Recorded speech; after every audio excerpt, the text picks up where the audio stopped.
Hora de Saúde. Oferecimento Macedo Hospitalar. Tradição em tecnologia, presentes nos melhores hospitais da Amazônia. Shopping da Saúde, o shopping do bem-estar. Neurogênesis. Com base no alicerce do ensino, pesquisa, assistência, tem a solução neurológica para você.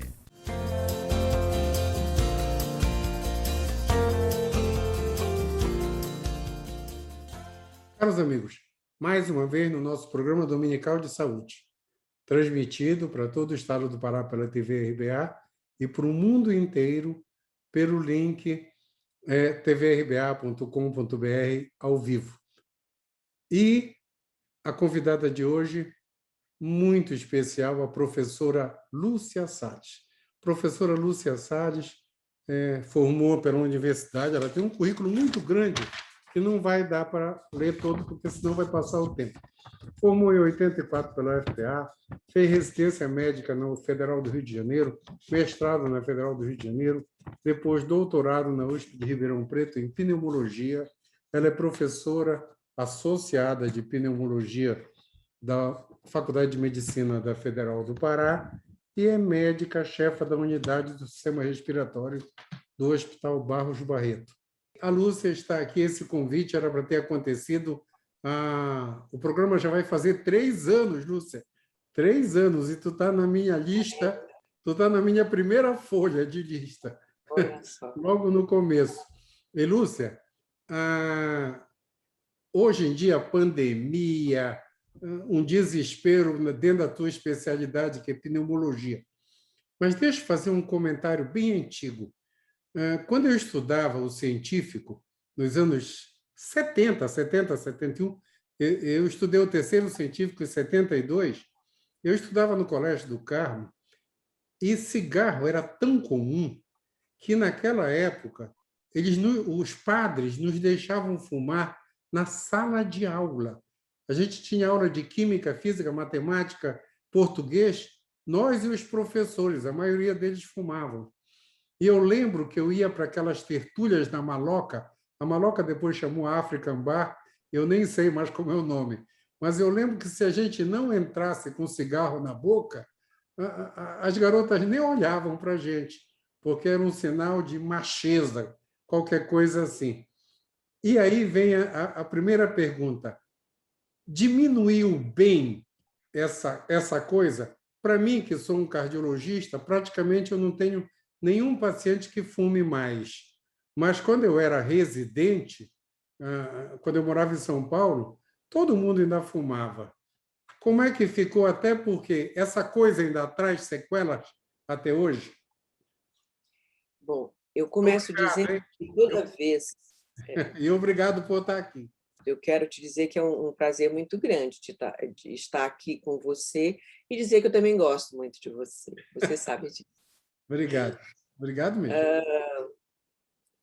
Voltando à questão aqui do cigarro, o interessante, só assim para citar, quando eu estou numa consulta, quando eu sou a médica e o paciente vem consultar comigo, a primeira pergunta que eu faço sempre é se a pessoa fuma, já fumou ou se nunca fumou.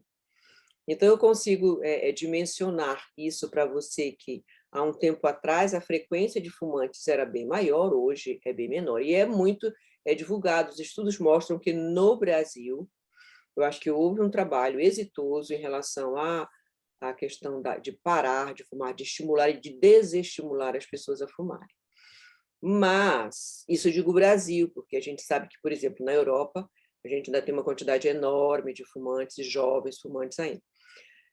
Aqui no Brasil, a gente teve uma bela redução. Porém, o que acontece? O problema causado pelo cigarro, ele não acontece, ele não começa a surgir em curto prazo, ele leva um tempo para acontecer. Então, veja, hoje, nós ainda estamos passando pelas consequências das pessoas que fumavam há 10, 15 anos, não é?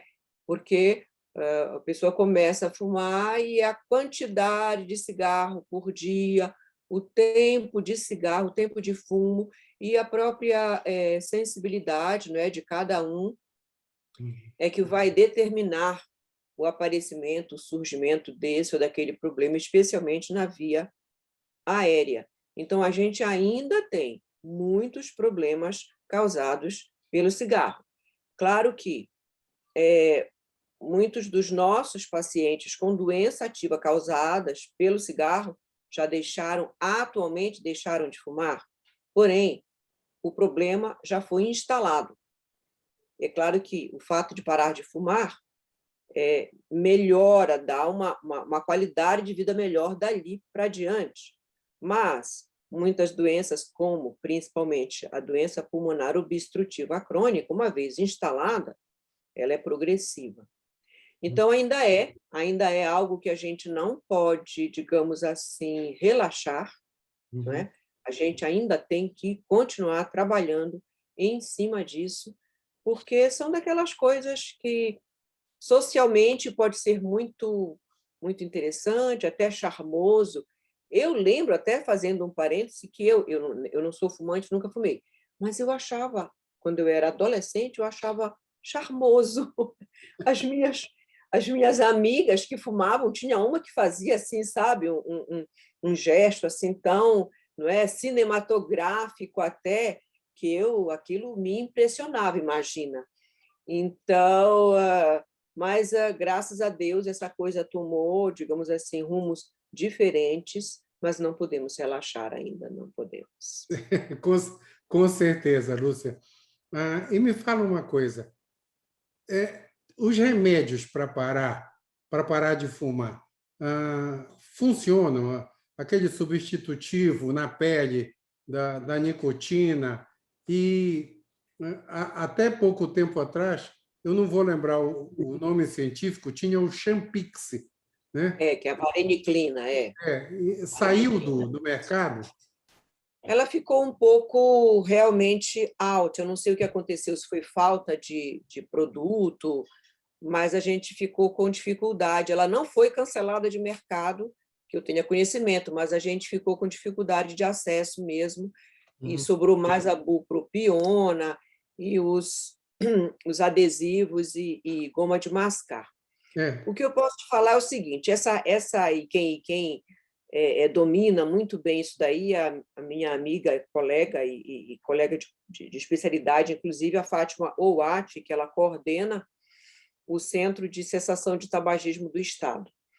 Mas o que acontece é que essa questão do tabagismo, do hábito ou vício do fumo, ele tem várias, como é que a gente pode dizer, tem especificações. As pessoas fumam por diversos motivos. Então, tem a ver com problemas psicológicos, com a questão da ansiedade, com lá atrás você gostava de algum ator ou, né, algum artista e essa pessoa fumava e você se identificava. E aí vai depender também da motivação que você tem para fumar. Imagine que, ainda hoje, a gente tem resistência de algumas mulheres para pararem de fumar porque elas acham que vão engordar. E em verdade, eu posso te dizer que não é incomum que a pessoa que pare de fumar ela ganhe, sim, 1 ou 2 quilos, dependendo, não é? Então, você tem também que trabalhar esse aspecto, estimular a atividade física e tudo mais.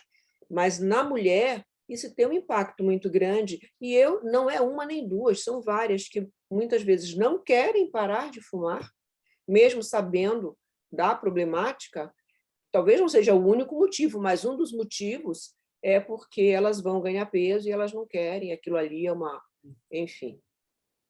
Quanto às medicações, elas ajudam sim, e num percentual de pessoas, elas são determinantes até para parar de fumar, mas não é só a medicação, né? Tem que ter todo um trabalho, todo um processo, porque, veja, tem pessoas que se atraem e sentem o prazer do ritual de abrir a carteira de cigarro, né? Abrir a carteira e tal. Aquilo para ela passa a ser um ritual e aquilo faz parte da vida dela e ela sente falta, ela não consegue abandonar também isso.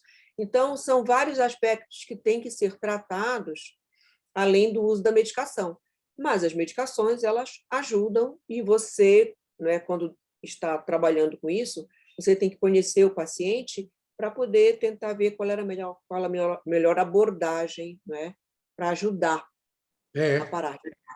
Ainda bem. Quando eu morava em São Paulo, nos anos 80, eu era médico de uma atriz chamada Eva Todo, e ela me contou que naquela época os atores eles só sabiam representar com alguma coisa na mão, ou era um cigarro ou um copo de uísque, né? Olha só. Ainda bem que isso acabou, mas naquela época ela disse que uma vez eu perguntei por que todo mundo fuma na novela, na TV? Ela disse porque os atores precisam de alguma coisa na mão. Naquela época. Ainda bem que acabou, porque ao sucesso com Hollywood e o Carlton praticamente acabou, né? Porque o pessoal fumava. A Fórmula 1 era patrocinada só por cigarro. Incrível. Exato. E você sabe, você é cardiologista, da feita que você inala aquela fumaça, ela rapidamente chega nos receptores cerebrais. Então, daí realmente para promover o vício, porque você fica, ela te dá um prazer, né? Libera aquelas químicas, né? Substâncias químicas que te dão prazer, e você quer repetir aquilo, né? Quer repetir, e aí cada vez mais e cada vez mais. Então, eu uma vez vi uma propaganda que tinha contra, né, o cigarro, que tinha uma isca, sabe assim, e dizendo na propaganda: não se deixe fisgar, porque é isso, né? Eu conheço pessoas, algumas poucas pessoas que fumaram e pararam de fumar quando quiseram, mas a grande maioria, quando começa a fumar diariamente, mesmo de comprar cigarro para deixar, é um trabalho importante, de vontade, de decisão. Ainda bem, Lúcia. Eu acho que eu consegui parar os meus pacientes. Bem, do meu lado é medo, né? Tipo assim, cigarro é o maior entupidor de artéria.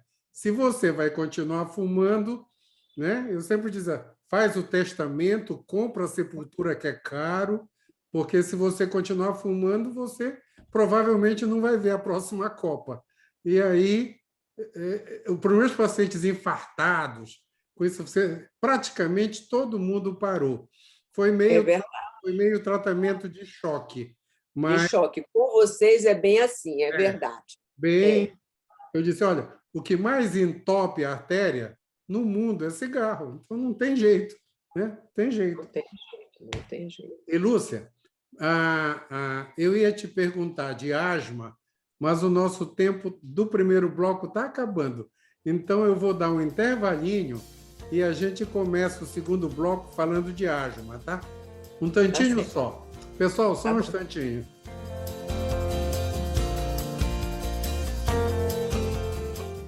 Hora de Saúde. Oferecimento Macedo Hospitalar. Tradição em tecnologia, presentes nos melhores hospitais da Amazônia. Shopping da Saúde, o shopping do bem-estar. Neurogênesis. Com base no alicerce do ensino, pesquisa, assistência, tem a solução neurológica para você.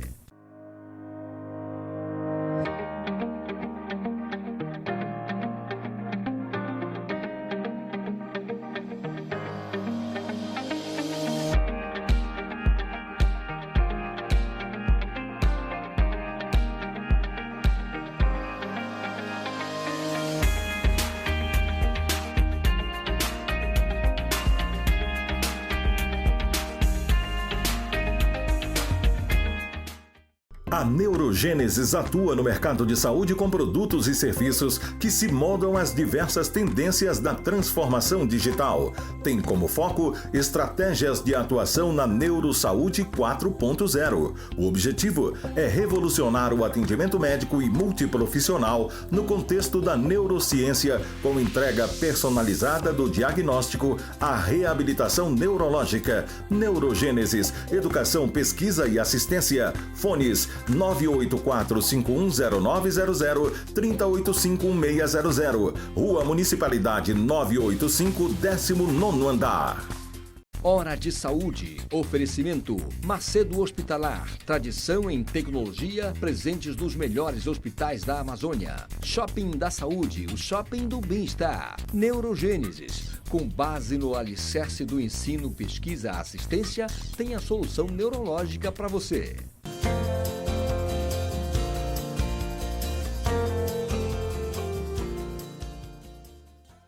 Voltamos nesta conversa maravilhosa com a minha amiga, professora, doutora Lúcia Salles, uma das nossas maiores referências no país em pneumologia. A Lúcia é dessas profissionais que a gente fica todo orgulhoso de saber que é amigo, tá? E ela é minha amiga, nós trabalhamos juntos na universidade. Lúcia, voltando de novo ao que nós estávamos falando. Asma. Eu fui um asmático.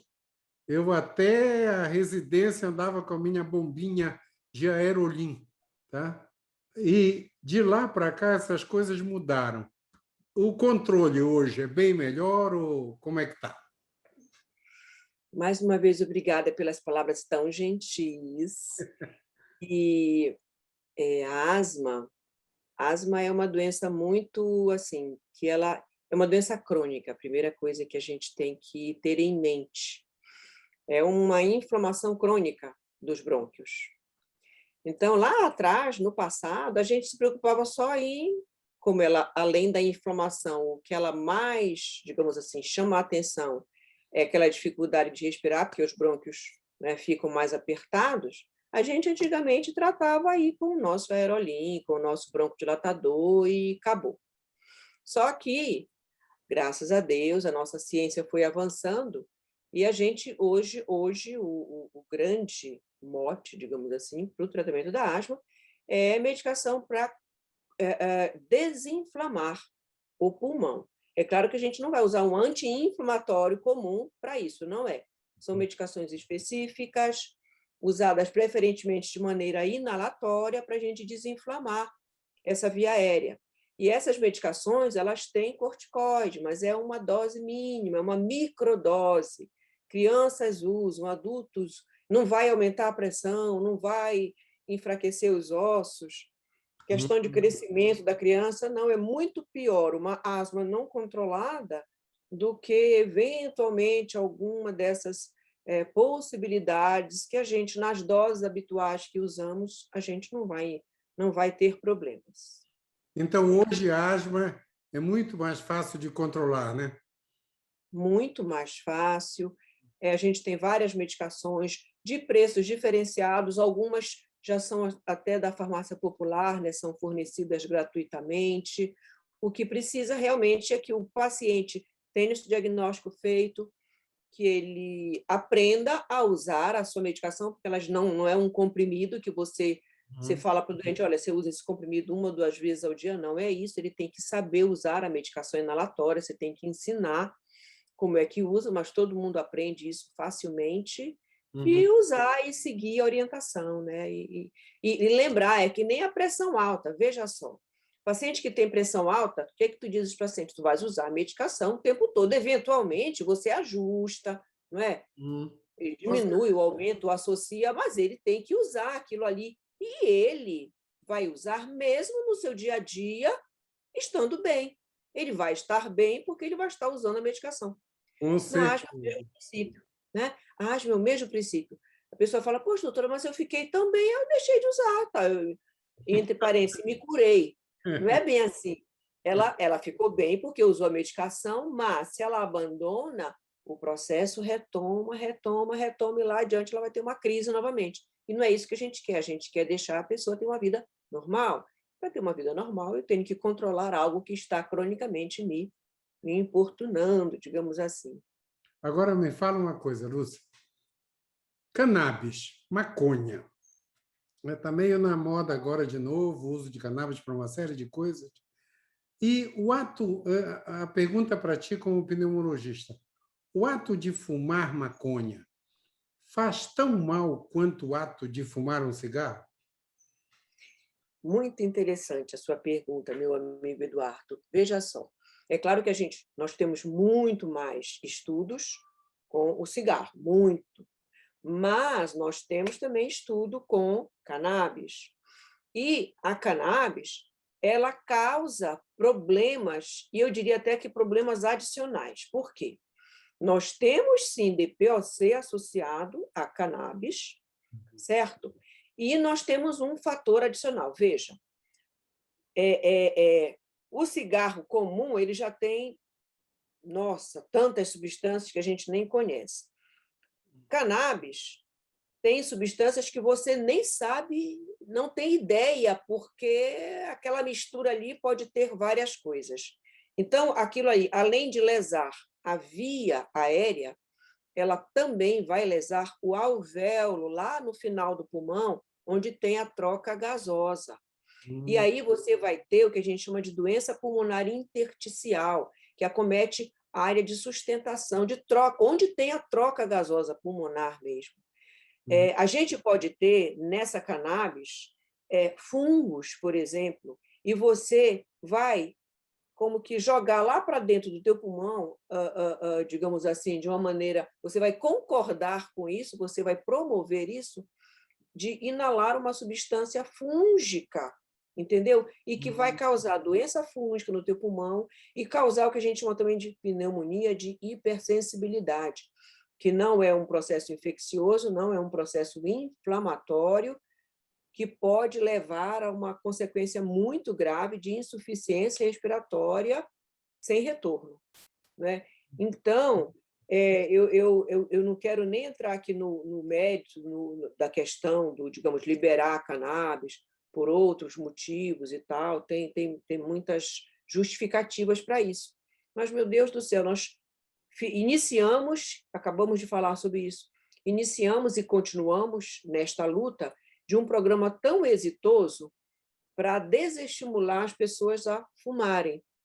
E aí você vai passar para um outro lado, né, liberando o uso da cannabis, onde certamente isso daí, na minha avaliação, isso é uma avaliação pessoal, isso não é baseado em estudo, mas da feita que eu liberar, pelo menos num primeiro momento, deve promover um boom, né, de pessoas até que nem estavam pensando nisso, mas vão querer provavelmente experimentar por uma série de fatores.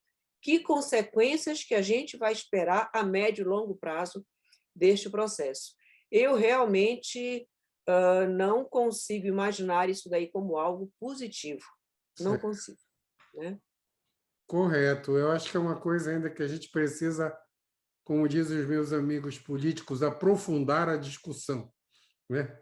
É isso, exatamente. A gente tem que ver os vários aspectos. Não adianta você ver só uma ou duas questões. Assim, você tem que olhar, né, abrir o leque de possibilidades, né, na questão. Eu tô tão empolgado de conversar contigo aqui hoje, porque eu queria te explorar em tantas áreas, mas como a gente ainda tem uns 5 minutos, eu queria que tu falasses agora, Lúcia, do pós-Covid. Pós-Covid. Por quê?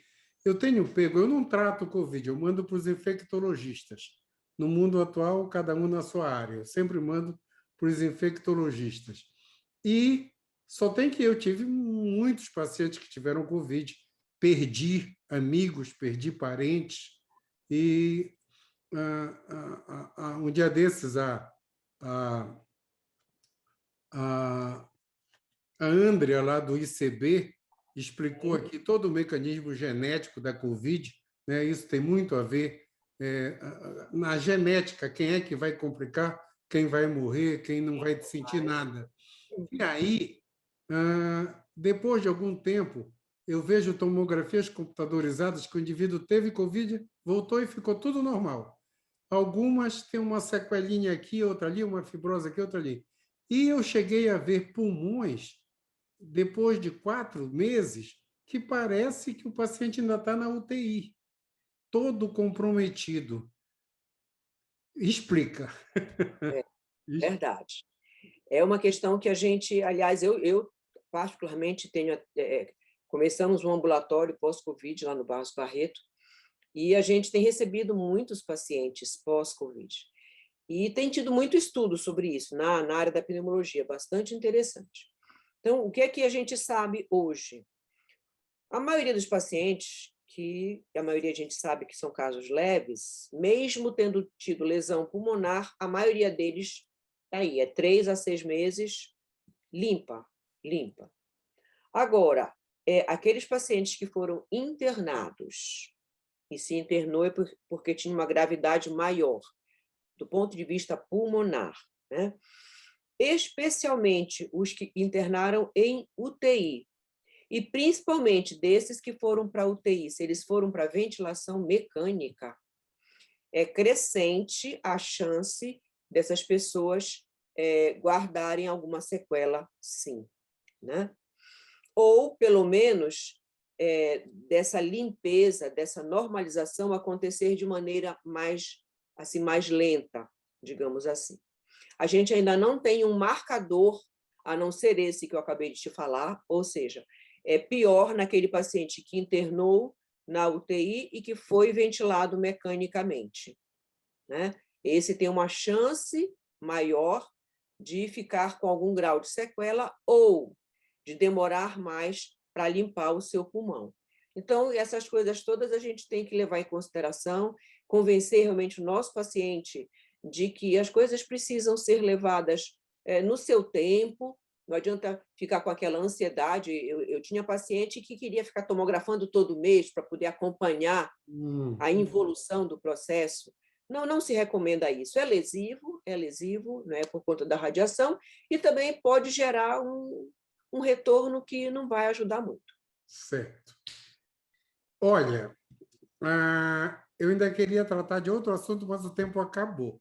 Então, eu vou te convidar daqui com um mês para a gente continuar a conversa e atualizar, porque eu queria que tu falasse de tuberculose, mas o tempo acabou mesmo. Lúcia, bem. Então, considerações finais e pode dedicar o programa. Foi um grande prazer estar aqui conversando com você, conversando sobre o que eu gosto, não é? E dedicar este programa, eu gostaria muito de dedicar às mulheres médicas que começaram na medicina lá atrás, que era ainda uma área muito masculina. E eu queria lembrar 2 pessoas muito especiais na minha vida, que foram doutora Betina Ferro de Souza, de quem eu fui aluna e fui, inclusive, monitora, e da doutora Gilberta Ben-Sabah, com quem eu trabalhei como estagiária no Instituto Evandro Chagas. Bem, Lúcia, a Betina, eu também fui monitor dela, ela foi minha madrinha de casamento, tá? Olha, que lindo. E ela que mandou eu fazer mestrado, doutorado, essas coisas. Quando eu ia voltar para Belém, ela encontrou comigo no congresso. Disse: o que você está fazendo? Eu disse: olha, eu fiz residência na Paulista, depois no Dante Pazanese, e fim do ano eu vou voltar para Belém. Isso foi lá em Recife. Ela disse: nem pensar. Vá lá em Belém, que eu vou tentar arrumar uma bolsa para você na universidade, para você fazer mestrado, doutorado. Meu filho, a gente não pode parar no meio, assim mesmo. Olha só, que visão, né? Que visão. E aí, na casa dela, está acabando o nosso tempo, mas eu vou comentar. Na casa dela, ela pediu para eu explicar para ela o que era um impedimento. Aí eu virei e disse: impedimento de quê, professor? Impedimento de futebol. Me explique. Aí eu usei os jarros do pátio como zagueiros e falei que era uma questão de tempo, no tempo que a bola vinha. Aí, quando eu terminei, ela virou e disse: vai ser um bom professor. Eu vou... Assim mesmo. Eu não sabia que eu estava sendo testado. Um grande elogio você recebeu. Imagina, vai ser um grande professor. Mas é isso, Lúcia. Deixa eu só fazer um comentário para o pessoal. Pessoal, continua de máscara. A Lúcia está na casa dela e eu na minha. Álcool, distanciamento social, vacina no braço, e vamos torcer para ver se ano que vem a vida já está normal. Lúcia, logo, logo você volta. Super obrigado, querida. Obrigada também. Então, grande abraço. Grande abraço. Turma, semana que vem a gente se vê. Um abraço a todos. Semana iluminada para todos. Hora de Saúde. Oferecimento Macedo Hospitalar. Tradição em tecnologia, presentes nos melhores hospitais da Amazônia. Shopping da Saúde, o shopping do bem-estar. Neurogênesis. Com base no alicerce do ensino, pesquisa, assistência, tem a solução neurológica para você.